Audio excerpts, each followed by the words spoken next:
Hey guys, so the eFootball Connect event just happened on Wednesday and I've only got time today to cover it, but I'm going to go through the video and give you a brief summary and give you some of my opinions as well. So first of all, we have the FIFA E World Cup campaign that's going to run concurrently with the actual finals. The thing that probably caught most people's attention is the free Showtime draw. Well, there's no guaranteed free card, but you'll be able to get a free draw every day just by logging in for a chance to get this Showtime Elise with Blitzkiller. There's also another Showtime pack as well, but unfortunately this one doesn't allow you to pick which one you want to get. The way this works is if you spend the 900 coins, you'll get 10 players, including one of the 3 Showtime cards that you see here, but it is going to be completely random. Not quite sure how I feel about these guaranteed picks behind 900 coins. We saw that with the National Legends as well. Feels like it's just a cheap move to force us to spend a little bit more coins. What happened to the free selection contracts, Konami? There's also a new campaign hub as well, which acts kind of like a shop, and it looks like it has its own currency, so I'm guessing you can earn some of that throughout this campaign and then spend it on stuff. Obviously, most people will be going for coins and Gattuso. We have a new link up called Aggressive Centering A. If you're asking what's aggressive centering, I think looking at this picture explains everything. This is going to be a 200 pack though, so it depends how much you want to cross spam. It might be a bit expensive. Of course, with new link up comes new manager as well. And now we have Ronald Koeman as a manager with a new aggressive centering A. Yes. Who remembers the days when we just cross-spam to Luke de Jong? There's also a new event as well that has some special restrictions. For example, this one, you can't use players who won in your last game. I haven't played it yet, but it sounds like people are enjoying it and it forces them to use different players. This sounds like a step in the right direction. We definitely need more variety in events rather than the same stuff that we've been getting for years. From December 18th, there'll be a new event called Tour Rally. It's kind of like just a target or achievement thing, and that's how you earn points. And the next one is huge, guys. Konami announces a new partnership and license with AFCON, and that's going to bring in a lot of new players that people can use, especially when Konami didn't have a lot of licenses with African nations. So this is definitely a welcome change. And what's better is that you can sign Diouf for free. I love myself some free stuff. And of course that brings 2 new Showtime packs as well. These won't be free, unfortunately. You might get 1 free spin, but we'll see. However, it looks like we'll be able to get a selection contract for free to sign one of these players. So again, can't complain.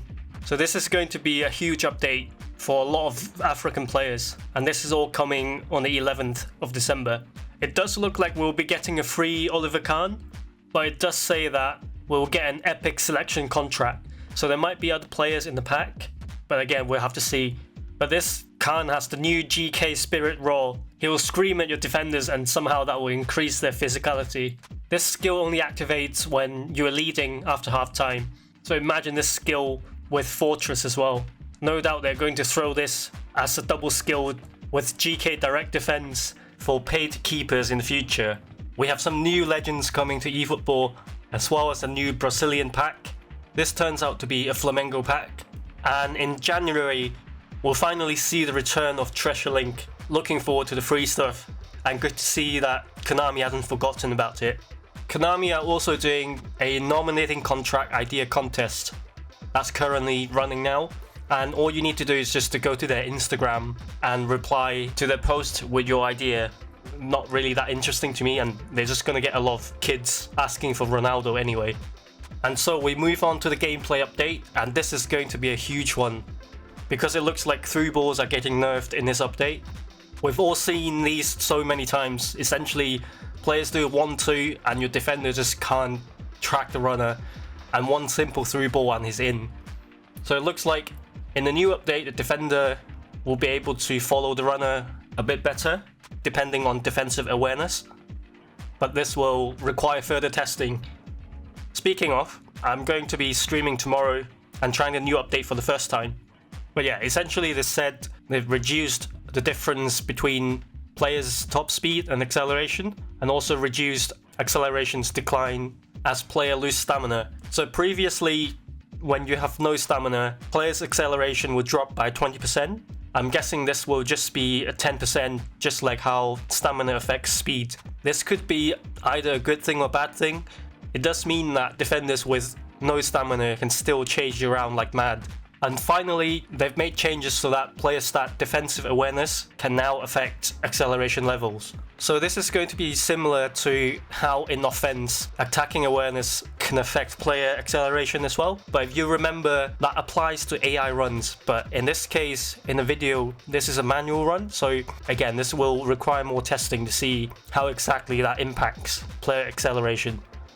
They've added some new celebrations, and nice that they show this off with a smart assist finish. We now have new boosters for booster crafting. These are the ones that were only available for the first booster slot, and now we have a chance to use them as the second booster. And also, random booster will now choose randomly from 15 boosters based on the player's position. So gone are the days where your attackers will get a goalkeeping booster. This is a great change. We now have a new feature that will analyze how we play. Again, this might be interesting, but we'll have to see over time. But I've already seen some hilarious usage from this feature, where you have Capello telling you to attack down the wing as well, and also some people doing over 40 1-2s in one game. So yeah, this will be interesting to see over time. There's a new versus AI feature, and I have to stress that this is only versus AI. But in versus AI matches, you can simply just take over by pressing any commands. This might be an interesting feature for those who play versus AI matches, as we all know the AI makes weird decisions sometimes. So it's nice to have an option to take over on the fly rather than going into the pause menu. I just hope this doesn't make it into PvP as well. And the wording here is just hilarious. Leave the most difficult commands to the AI. Yeah, seems like that's the direction Konami's taking nowadays. Lastly, they talked about how they're trying to improve the server quality, and apparently they've invested in more servers, so hopefully there will be more servers around the world, especially in Africa as well. And now you'll be able to rate the connection quality after the match. Do use this as well, because that's the most direct way you can tell Konami about your connection quality. So that's my take on the whole eFootball Connect event stream. Let me know what you make of it. Like I said, I'll be streaming tomorrow to test the game out, so hopefully we'll see you there.